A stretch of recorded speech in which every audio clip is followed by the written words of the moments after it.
ভালো করে শোনেন, দোয়া কেন কবুল হবে না? কেন কবুল হবে না? দোয়া করবেন, চোখের পানি পড়বে, জানামাজ ভিজবে, এই আজকে ইফতারির আগেই চোখের পানি ফেলে দোয়া করবেন, কবুল হবে না। মন খারাপ করছেন, হতাশ হচ্ছেন, কিন্তু হতাশার কথাটাও তো আপনাকে জানতে হবে। এরপর আসার কথাও আছে। রুগীর ক্যান্সার হয়েছে, তারপরে যদি ডাক্তার বলে কিছুই হয় নাই, যান প্যারাসিটামল 2টা খান, ভালো হয়ে যাবেন, ভালো ডাক্তার? ও তো মরার ডাক্তার, ও নিজেও মরছে, আপনাকেও মরবে। আজকের সমাজ হচ্ছে আপনাকে শুধু মান ক্বালা লা ইলাহা ইল্লাল্লাহ ফাদাখালাল জান্নাহ, খালি কলেমা পড়ো আর কই ঢোকো, এই ওয়াজ করলে আপনার কাছে ভালো লাগে। আর আমি যদি এই হাদিস শোনাই, আপনাকে যদি নাম্বার সহ বলে দেই, আপনি নিজে গিয়ে পড়ে দেখবেন। এখন মোবাইলে সার্চ দেন, আন হুযায়ফা রাদিয়াল্লাহু তাআলা আনিন নবী সাল্লাল্লাহু ক্বালা, রাসূল সাল্লাল্লাহু আলাইহি ওয়াসাল্লাম শুধু এটা বলে শেষ করেন নাই, ওয়াল্লাযী নাফসি বিয়াদিহি, যার কাছে আমার জীবন তার কসম। কার কাছে জীবন? আল্লাহর কসম, যার কাছে আমার জীবন তার কসম করে বলছি, লা তা'মুরুন্না বিল মারুফ, তোমরা যে জমিনে বাস করো সেই জমিনে তোমরা সৎ কাজের আদেশ করবা না। কোরআনের নির্দেশ, সৎ কাজের আদেশ তোমরা করবা না। লা তা'মুরুন্না, অথচ তোমাদেরকে নির্দেশ দেওয়া হয়েছে সৎ কাজের আদেশ করো।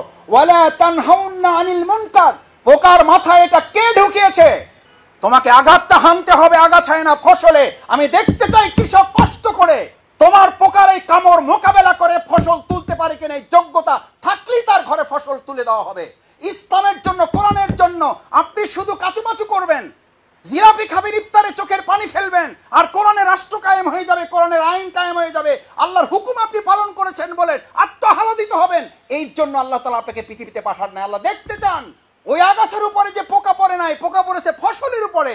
আমরা যে জমিনে বাস করি, এই জমিনটাকে একটা জমির মতো করে এখন ভাবেন, এই জমিতে আগাছা আছে না নাই? আমার বাবা শামুক কুড়াতেন, হাঁসের জন্য প্রফেসর ছিলেন। এটা কোনো অহংকার করে বলছি না, এগুলো আমাদের তখন ট্র্যাডিশন ছিল, এগুলো এখন কেউ ভাবেও না, চিন্তাও করতে পারে না। ঢাকা থেকে গেলে তো তারে সালাম না দিলে বলে, আমি ঢাকা থেকে আসছি সালাম দিলি না কেন? বলে না, বলে না। এগুলো কিয়ামতের লক্ষণ। আল্লাহ রাসূল হাদিসে বলেছেন এটা। এলেম চলে যাবে, সম্মান উঠে যাবে। যারা সম্মান পাওয়ার যোগ্য না, তারা সম্মান জোর করে আপনার কাছ থেকে ছিনিয়ে নেবে। আল্লাহ রাসূল স্পষ্ট করে বলেছেন। এই জামানা আসবে না, আসছে, চলতেছে। আর আপনি কি মনে করতেছেন কিয়ামত চলে আসছে? আল্লাহ রাসূল এভাবে আঙ্গুল দেখিয়ে বলেছেন, সতর্ক হন।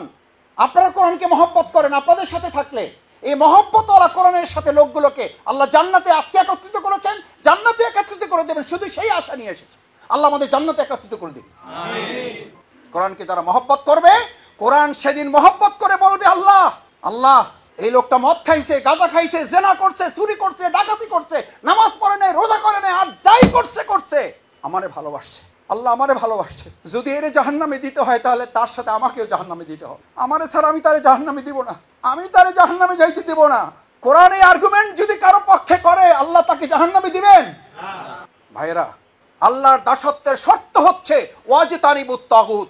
আগে আগাছা মুক্ত করো, আগে আল্লাহর বিরোধিতাকারীকে অস্বীকার করো, ওদেরকে নির্মূল করো, ওদেরকে দাওয়াত দাও, হেদায়েতে নিয়ে আসো।